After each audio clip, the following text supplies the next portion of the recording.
নমস্কাৰ, এই মতে এবছৰ সময়ৰ লগতে বাটক কেইবাটাও প্ৰান্ত বৰ্তাংকৰ খবৰবোৰ নিউজ চাবলৈ হ'লে আমাৰ চেনেলটো ছাবস্ক্ৰাইব কৰি ভিডিঅ'টো লাইক কৰি ভিডিঅ'টো শ্বেয়াৰ কৰি দিব আগলৈ আৰু কমেণ্টত লিখি যাব #জাষ্টিছ ফৰ জুবিন গাৰ্গ। এইবাৰ স্বামীবিহীন গৰিমা শইকীয়াৰ গাৰ্গৰ প্ৰথমটো বহাগ বিহু। গৰিমা শইকীয়াৰ গাৰ্গে জুবিন ক্ষেত্ৰত উপস্থিত হৈ শুকাই কান্দিছে। স্বামীবিহীন প্ৰথমটো বহাগত মৰমৰ গ'ল দি শুকাই কান্দিছে পত্নী গৰিমা গাৰ্গে। পুৱাই স্বামীৰ শেষত চয়নস্থলীত এইদৰে দেখা হ'ল গৰিমা শইকীয়া গাৰ্গৰ।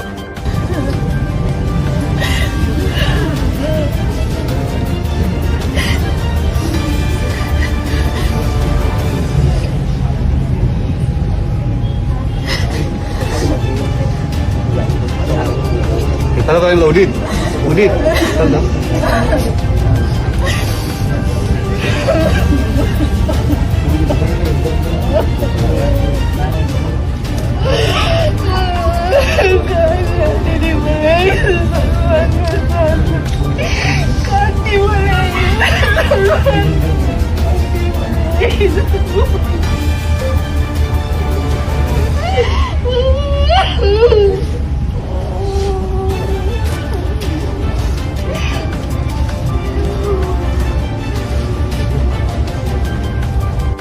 অসমীয়াৰ প্ৰাণৰ শিল্পী জুবিন গাৰ্গৰ বিহীন প্ৰথমটো বহাগ বিহু।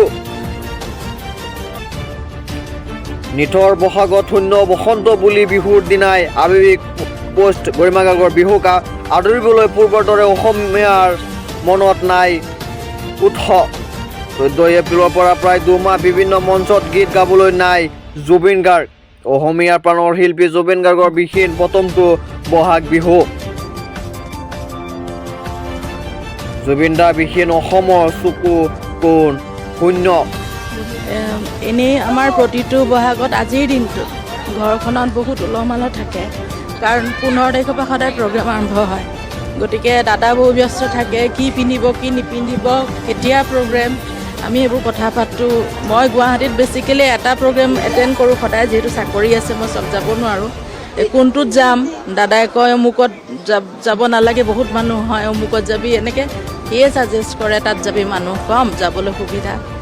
সেই বস্তুবিলাকৰ সলনি আজি আমি যোনটো পৰিস্থিতি আমি ফেচ কৰিছোঁ, এই পৰিস্থিতিৰ কাৰণে যোনকেইটা কালপ্ৰিট সেই কালপ্ৰিটকেইটাক মানে কোনো পধ্যে সাৰি যাব নালাগে আৰু মেক্সিমাম পচিবল পানিছমেণ্ট তেওঁলোকে পাব লাগে।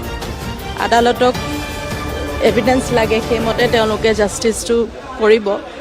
কিন্তু আমাৰ মনত আমিতো দেখিছোঁ, বুজিছোঁ, তাৰ পৰা আমি গম পাইছোঁ কোন কোন হয় নাই কালপ্ৰিট। গতিকে আমাৰ মনত আমি মনৰ পৰা তেওঁলোকক পানিছমেণ্ট দিয়াটোৱে আমি প্ৰাৰ্থনা কৰি আছোঁ, হয়নে? আৰু এটা কথা মানে মই ক'ব খোজোঁ যে ইমান দিনে জুবিন গাৰ্গ ৰাইজৰ কণ্ঠ হৈ আছিলে। ৰাইজৰ যিকোনো প্ৰব্লেম বা যিকোনো সময়ত পৰিস্থিতিত সকলোতে জুবিন গাৰ্গ ৰাইজৰ কণ্ঠ হৈ আছিলে। এইটো বহাগ য'ত আজিৰ পৰা আৰু জুবিন গাৰ্গক আমি নাপাওঁ, মই ভাবোঁ এতিয়াৰ পৰা ৰাইজ জুবিন গাৰ্গৰ কণ্ঠ হওক, সেইটো সংকল্প লওক সকলোৱে, হয়নে? চ' ৰাইজ জুবিন গাৰ্গৰ কণ্ঠ হওক আজিৰ পৰা, এতিয়াৰ পৰা। সেই সংকল্পটো খুব জৰুৰী, নহ'লে কিন্তু ন্যায় প্ৰতিষ্ঠা হ'বলৈও সেইটো জৰুৰী আৰু সমাজখন সুস্থভাৱে চলিবলৈও সেইটো জৰুৰী। গতিকে সেইটো সংকল্পবদ্ধ হোৱাটোৱে আমাৰ কাৰণে দৰকাৰ যে ৰাইজ এতিয়া জুবিন গাৰ্গৰ কণ্ঠ হওক। জুবিনবিহীন প্ৰথমটো বিহুত জুবিন ক্ষেত্ৰত উপস্থিত কণ্ঠশিল্পী দীপলীনা ডেকাই কি কৈছে চাই থাকক। মৰমৰ জুবিন দালৈ বুলি গামোচা আনিছে দীপলীনাৰ মন্তব্য। দীপলীনাই কি ক'লে চাই থাকক সম্পূৰ্ণ প্ৰতিবেদন। অকণমান কাম আছিলে ওচৰতে সোণাপুৰত, তাৰপিছত ভাবিলোঁ জুবিন দাক চাই যাওঁ, এখন বিহু বুলি গামোচাখন দিওঁ বুলি তালৈকে আহিলোঁ। তেতিয়া গম পালোঁ গৰিমা বহুত ইয়াতে আছে, ৰৈ দিলোঁ। আচলতে আমি যেতিয়া কিবা এটা কোনোবা এজন মানুহ বা কিবা এটা বস্তু নোহোৱা হৈ যোৱাৰ পাছতে বেছি অনুভৱ কৰোঁ। প্ৰতিটো বহাগতে জুবিন দা থাকেই, গতিকে এইবাৰ প্ৰথম জুবিনবিহীন বহাগ আমি পাইছোঁ আৰু সেইটো আচলতে গোটেই জাতিটোৱে সহ্য কৰিব পৰা নাই আৰু এনেকুৱা নহয় যে কাৰোবাৰ বহুত কাৰোবাৰ কম দুখ লাগিছে, কাৰোবাৰ বেছি দুখ লাগিছে, সকলোৰে সমান দুখ লাগিছে। আৰু এই ক্ষেত্ৰত কি বুলি ক'ম, সকলোলৈ বিহুৰ শুভেচ্ছা দিলোঁ।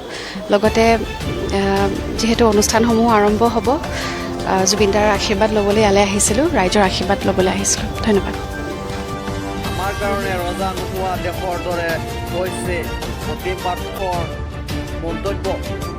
ই কৈছে প্ৰতিম পাঠমে চাই থাকক আমাৰ সম্পূৰ্ণ প্ৰতিবেদন।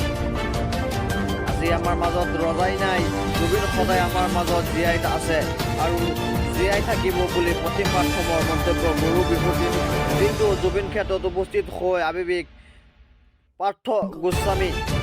আমাৰ কাৰণে এনেকুৱা হৈছে ৰজা নোহোৱা দেশ, ৰজাই নাই তাৰমানে সেইকাৰণে মানুহখিনি। কিন্তু মই কওঁ জুবিন আমাৰ লগত সদায় জীয়াই আছে, জীয়াই থাকিব। আৰু জুবিনে সদায় এটা কথা কৈ আছিল, লাইফ শ্বুড গো অন। দুখ কৰিলে জুবিনে বেয়া পাব, জুবিনে দুখ কৰাটো ভাল নাপায়। সি কয় লাইফটো গৈ থাকিব লাগিব, জীৱন চলি থাকিব লাগিব, লাইফ গৈ থাকিব লাগিব।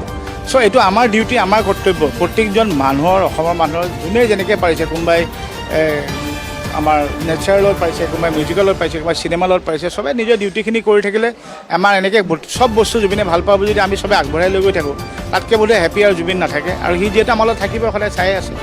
চ' কিন্তু ডেফিনেটলি এবাৰ যিহেতু প্ৰথম আমি এইবাৰৰ বিহু যিটো নতুন বছৰ, সদায় ৰখি থাকে জুবিনদাৰ ক'ত, জুবিনদাৰ প্ৰগ্ৰেম ক'ত। চ' মানে এতিয়া বস্তুটো এনেকুৱা হৈছে যে মই কৈছোঁ ৰজাবিহীন দেশ এখন।